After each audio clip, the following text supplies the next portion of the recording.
Good morning, everybody. How are you all today? Are you well? I hope you're well. I'm sitting here in my little window seat, the sun's streaming in. I'm going to talk about the seedlings in a minute. I'm going to change your position though so the light's better. And just to say, I don't normally have bubble wrap on my window. It's just to give me a little bit of privacy at the moment. So I hope you're all well. I've woken up today feeling flat as a pancake. Absolutely zero energy. So all the things I planned to do in the garden today, I'm going to leave till tomorrow. Just see if I've got a bit more energy tomorrow. I don't think I'm ill. I think it's just one of my low energy days. So I shall instead do some quiet things at home. Not quite sure what yet, but I'll find something to do. This will be the kind of perfect day to do some potting on. I'll talk about all this properly in a second. But I still haven't had any compost. The door buzzed this morning. I thought, yay! So I've got an intercom, so obviously I'm up here in the sky. When the postman has something that won't fit through the letterbox, he gives me a little buzz. Actually, it's funny because my old postman, since I think about January, has been moved to a different patch. So I've got a new postman. My old postman used to have a little kind of like Morse code buzz. He'd buzz in a certain way to let me know it was him, so that I would answer my intercom, rather than it just be random kids running up and down the street pressing buzzers and me ignoring them. Anyway, so I got this buzz this morning. And I was like, oh, finally, it's my compost. I mean, I've got to be honest, it's going to be a bit of an effort to get it. Most of it's for going down to the garden, to start things like the cocoa de pan pole, the beans, all those things I start in pots in the cold frame now. Oh, also to start my brassicas. I really need to get my brassicas going. This is something I was just mentioning on my Facebook page this morning, that I'm just now enjoying the harvests of my purple sprouting broccoli. Yay! Oh, it's so gorgeous. Someone was asking me how I prepare it. Generally, quite often I eat it raw. In previous years I'd nibble it straight from the plant in the garden as a snack. Obviously I'm not nibbling in the garden at the moment because of wanting to be clean.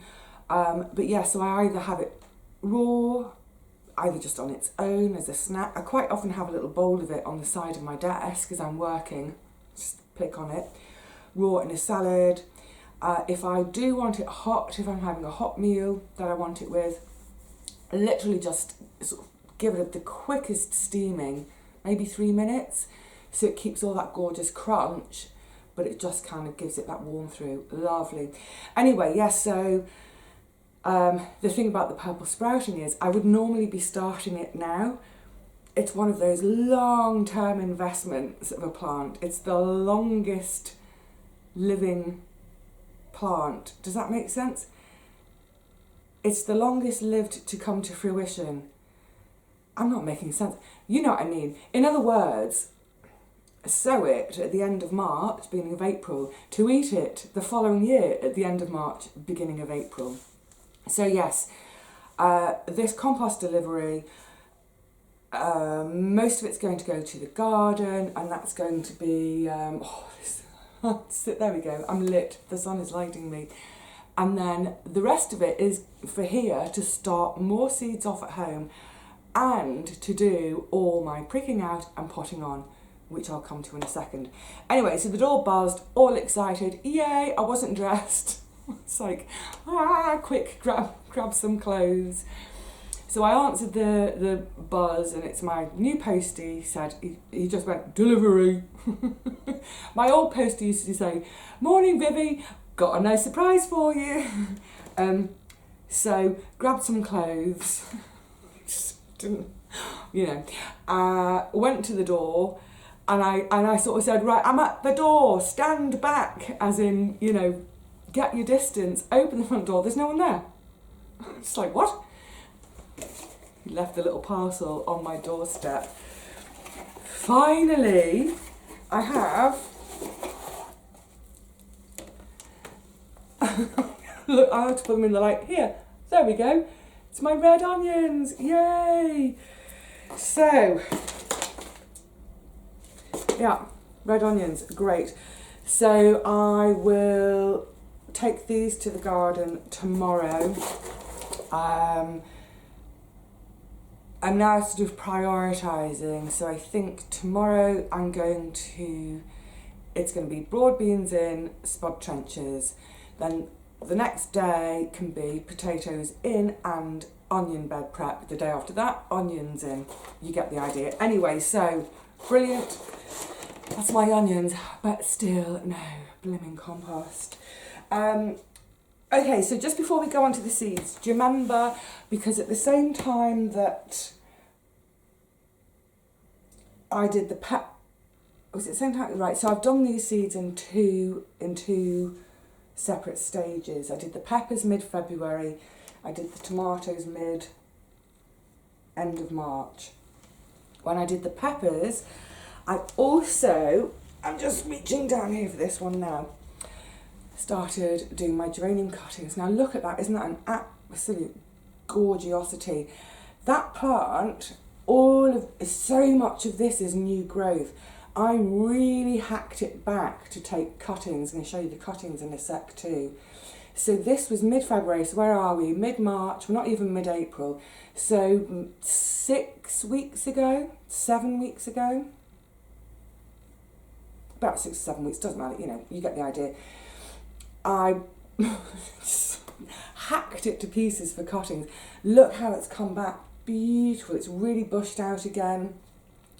And that's the great thing about doing the cuttings as well. So I'd gone from quite a straggly, gangly plant, where it's been at home over the winter, reaching slightly for the light, although it did have quite good light. But anyway, lovely now, bushy, compact plant again. Brilliant. And here is one of my pots of I'm just going to see if you can get the light through there. Can you see in the bottom? Beautiful roots. I've actually just taken one out to show you a bit more closely.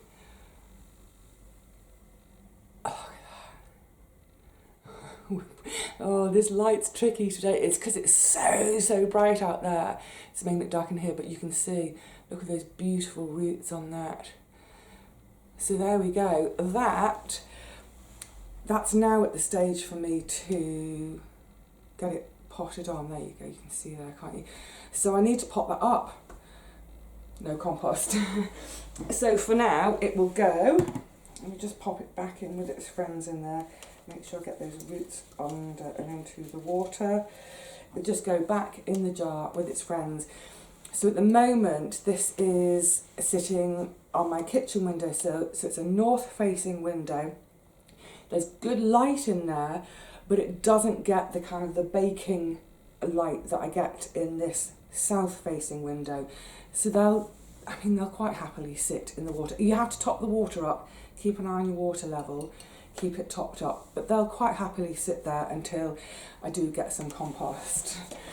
I have just started to, I wouldn't say be worried about the compost situation, but I have started to think, what am I going to do if this order doesn't arrive?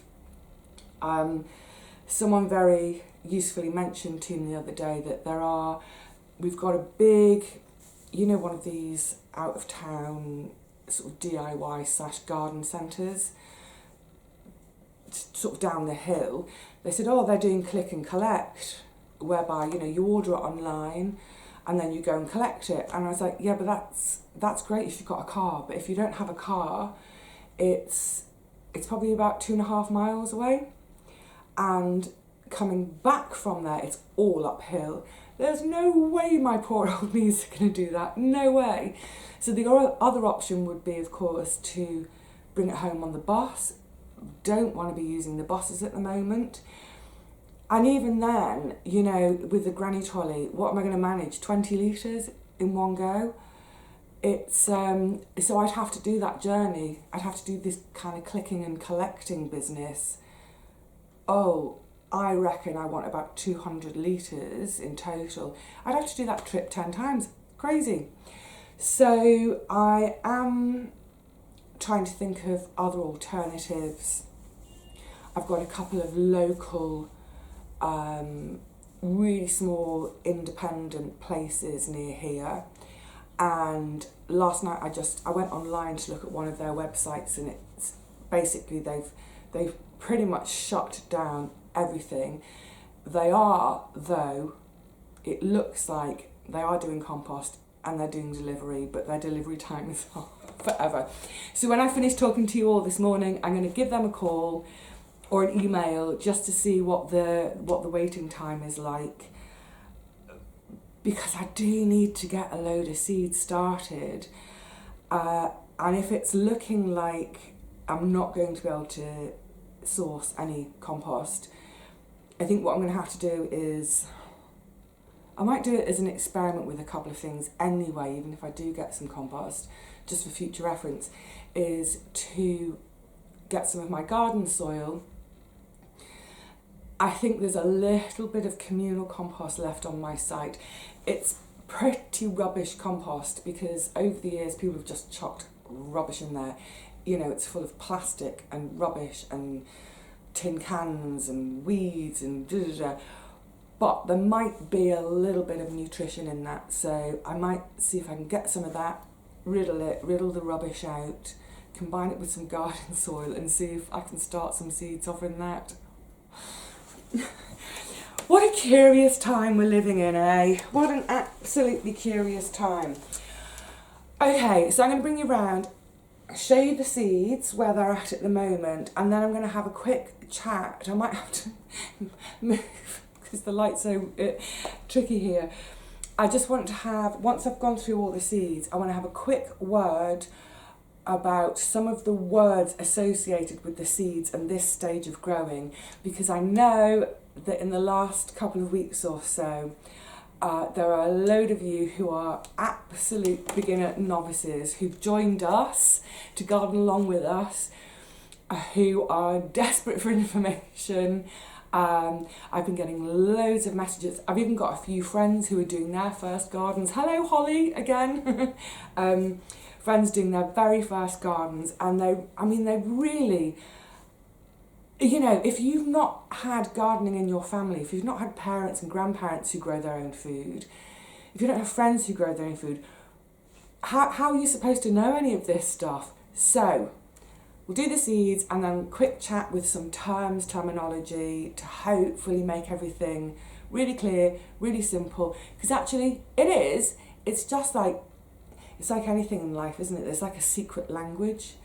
You know, if I started talking in my old nurse language, you'd all be like, huh? But then once you train and become a nurse, that's just the language you use every day. Same with gardening. It's just a different language. So we will discuss that after we've had a look at the seeds. Come on, let's look at the seeds. Right, well, this is my first little tray. Let's tip it up to show you a bit better. This is all tomatoes. These are all Gardener's Delight. Now, as you can probably see, there are quite a few in each little pot. There were supposed to be 2 per pot, and I've either been away with the fairies, been really heavy-handed, or I'm not sure, maybe there were some seeds stuck to each other.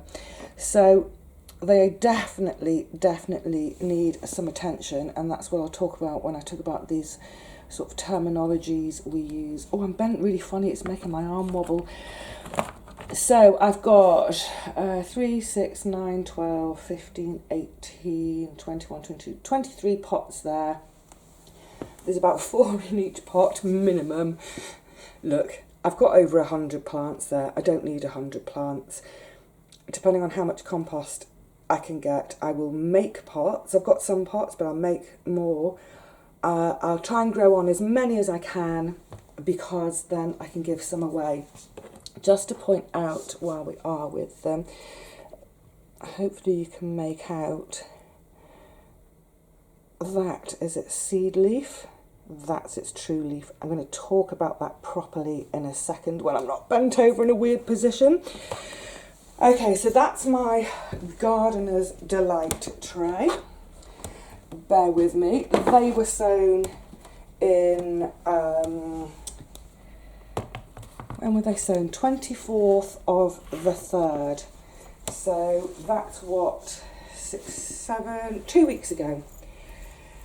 And then in this tray, also sown at the same time, this is, I've got 2 pots of Amish paste. Oh no, 4 pots of Amish paste, each with about 4 or 5 in.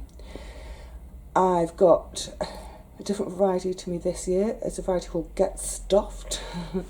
That's going to be a big bruiser of a tomato in there.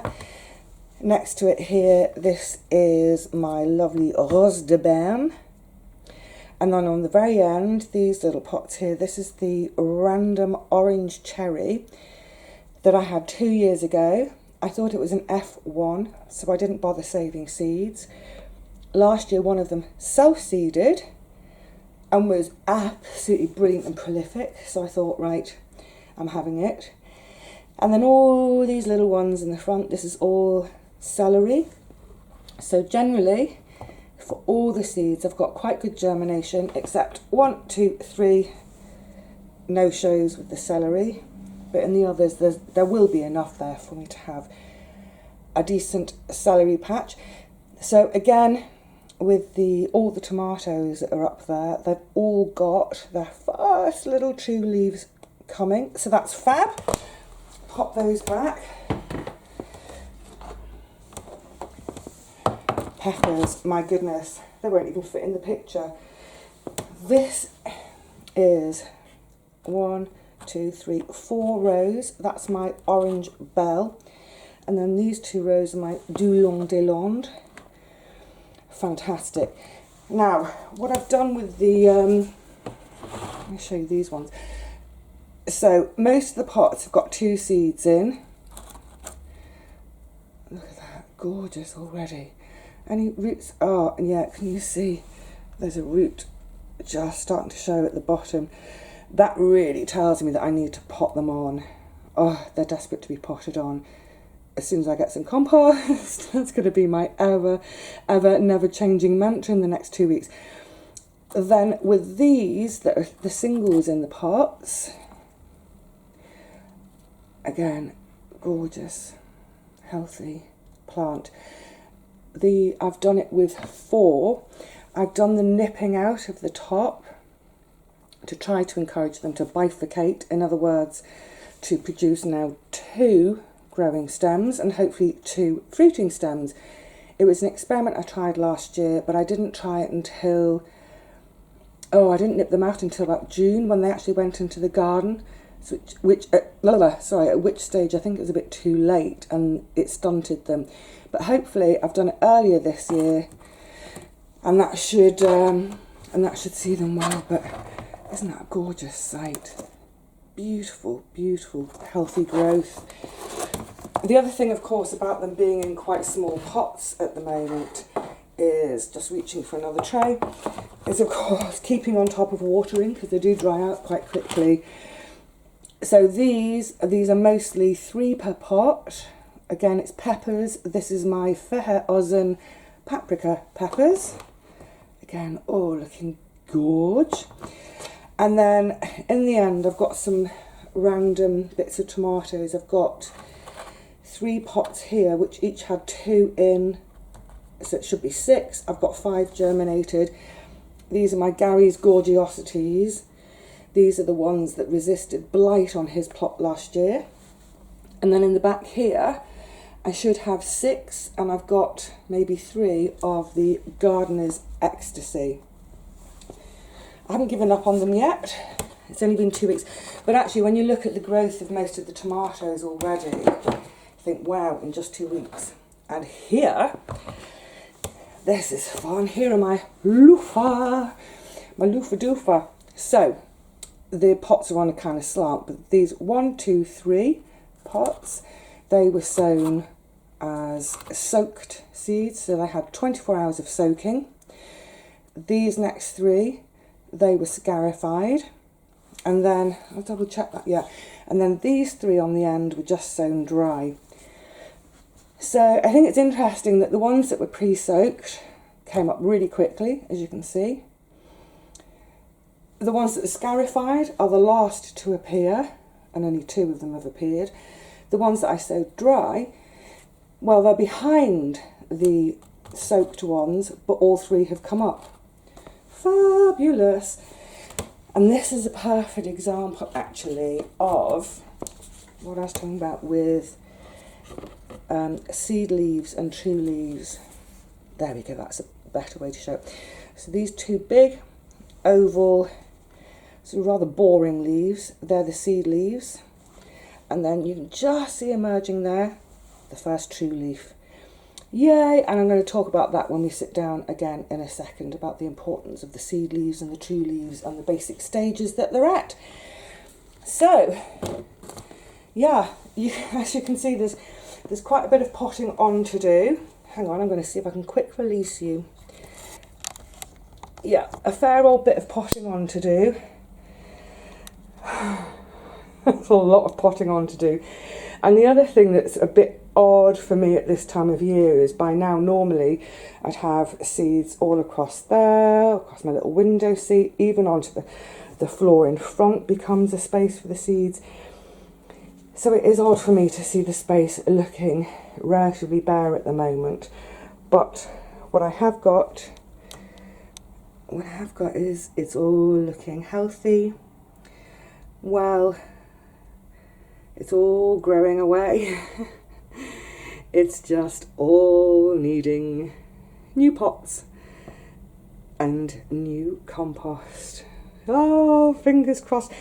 Never mind doing a sun dance or a rain dance. I'm going to have to start doing a compost dance. Oh, that's a bit better. I went pink in the face from hanging upside down. Hanging upside down and talking and pointing. Multitasking. Okay, so just going to rattle through these last couple of bits with you, and this is for all of you beginners out there. I know the vast majority of you who watch are old hands at all this stuff, but this is for our friends who are trying for the first time this year. So just to go back, I don't know if it's going to pick up on there. It looks like on my nose. So I've talked a couple of times this morning about the seed leaves, the cotyledons, and then the true leaf. When your seeds first come up, these first leaves you see, usually in 2s, sometimes as a 1, these seed leaves, cotyledons, their purpose in life is to feed this now, oh, little fly, now growing seedling until the adult leaves start to appear and can start to do all the photosynthesizing. So these little brand new leaves, they're really important. It's what's giving the seed its life, its energy, its feeding in these first few days. So leave them alone, let them get their strength. Generally speaking, the cotyledons look nothing like the adult plant leaves.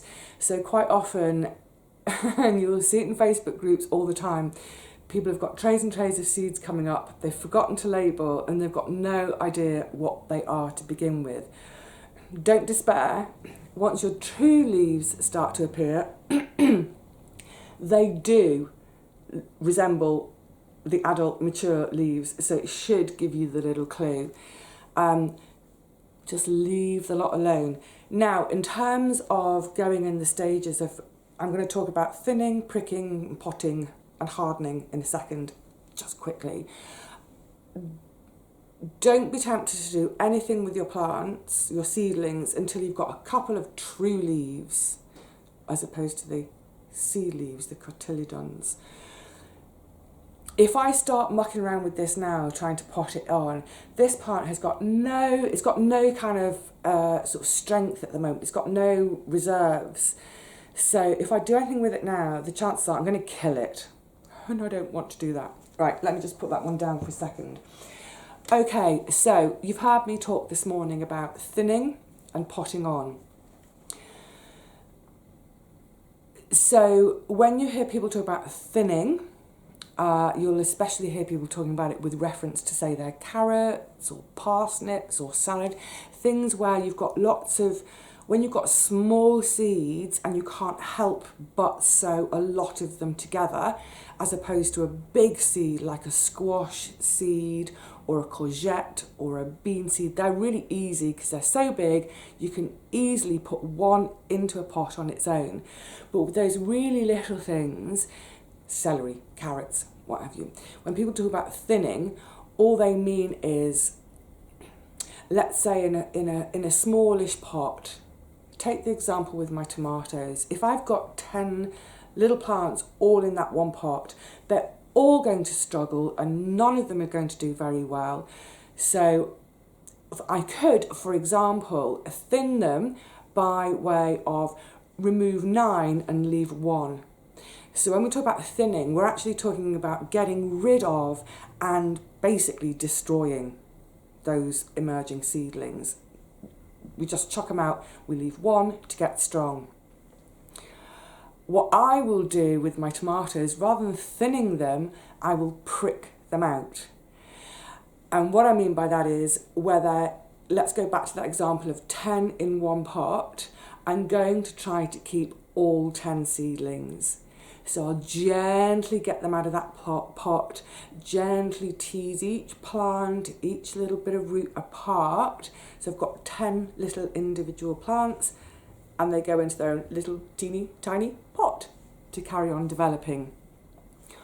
Once the plants are at the stage where, like you saw with the pepper, there's roots coming out of the bottom, they're in quite a small pot, we talk about potting on, and generally we're talking about putting them into a pot the next size up. This is if they're not going to go into the ground yet. I'll speak about that as well. We want to pot them on, pot them up, pot them on, so they've got space in that pot to grow, excuse me, without getting completely, what you'll hear people talk about too, is root bound. So we can, you will hear people at the moment with their seedlings talking about thinning, pricking and potting on. Pricking and potting on, sort of almost the same thing.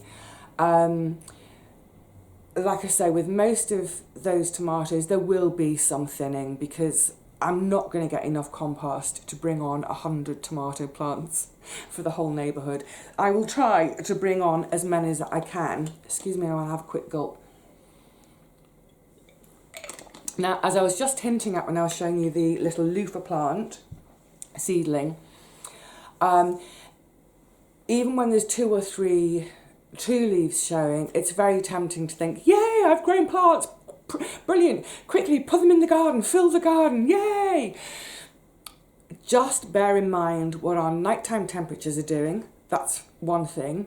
So with a lot of the things that I start indoors, tomatoes, peppers, all the different squash, they are not going to like any temperatures below about 6 or 7 degrees at night.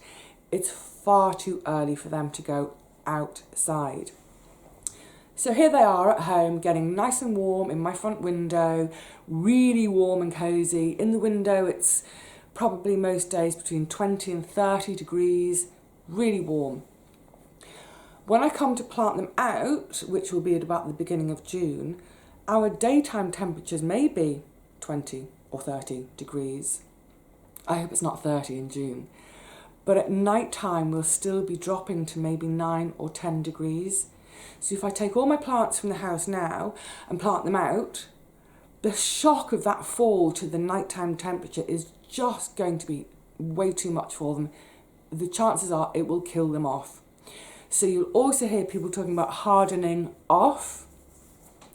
There's no mystery to it. We're trying to toughen up our little plants which have been cosseted indoors for all these weeks. Because again, if you think about the nighttime temperature in the flat, it's going to be probably not less than 16 degrees. So with hardening off, the idea is you want to gradually toughen the plant up until the day when it's released into the wild and it's all on its own. I generally do mine over about a 2-week period.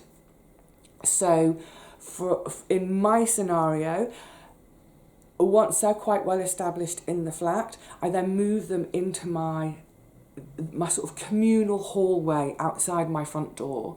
There's loads of light. I've got a big skylight lighting it. It's north facing, it's on the north side of the building, so it's much cooler.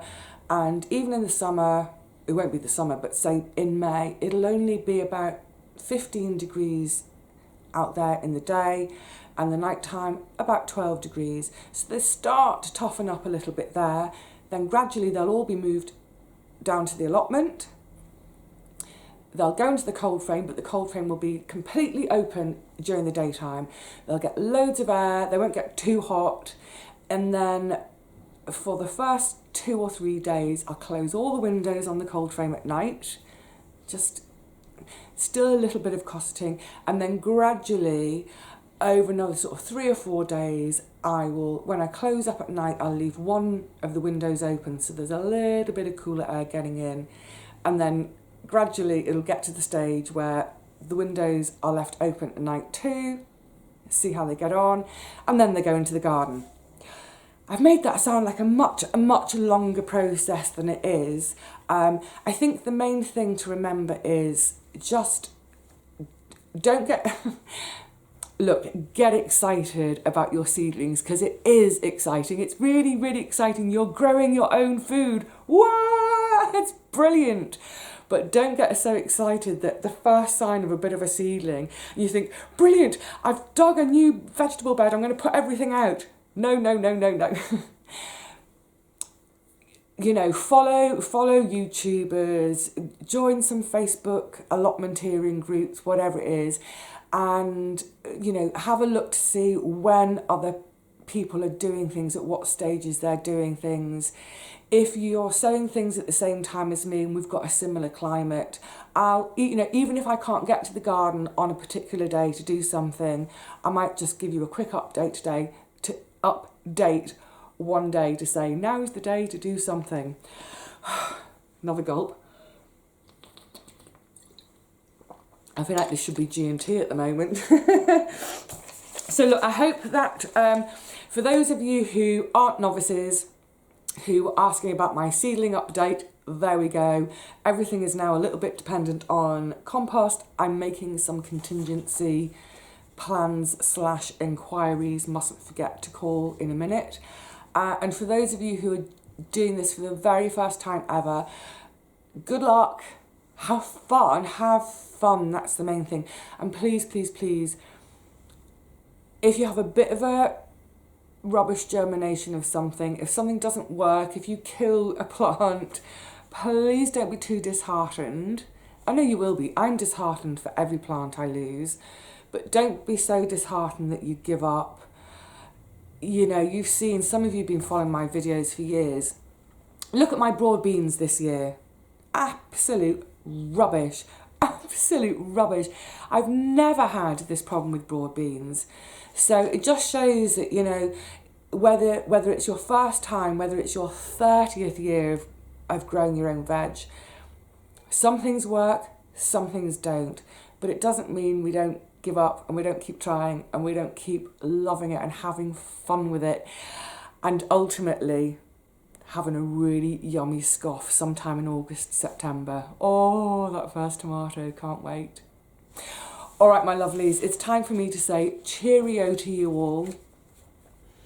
Yeah, I'm going to get on the phone and see what I can do about, or email and see if I can get some blessed compost. Wish me luck. Please take care of yourselves and each other.